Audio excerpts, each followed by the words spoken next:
நாம விலகியும் வந்தாச்சு. இத அதோட விட்டுருங்க. நாம இனிமே வாழ்ந்து காட்டுறதுல நம்ம யாருன்னு இந்த ஊர் தெரிஞ்சுக்கிட்டோம்.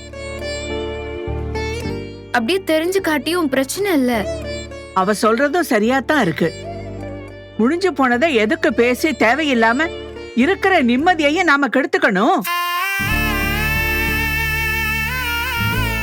எல்லாத்தையும் மறந்துட்டு வேலைய பாப்போம்.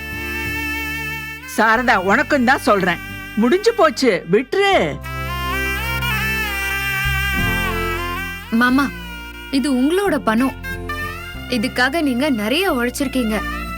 இதை நீங்க உங்களோட தேவைக்கு பயன்படுத்திக்கோங்க. எனக்கு என்ன தேவை இருக்கு? உங்க எல்லாரையும் நான் நல்லா பாத்துக்கணும்.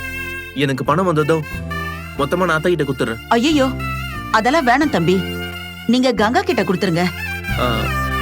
அத்தை, எப்படி பார்த்தாலும் நான் தொலைச்ச பணத்தை கொடுத்துதானே ஆகணும். என்ன தம்பி பேசுறீங்க?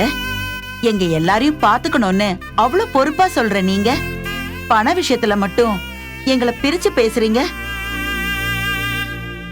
நீங்களே வச்சுக்கோங்க. எங்களுக்கு என்ன பண்ணணும்னு நினைக்கிறீங்களோ அத பண்ணுங்க.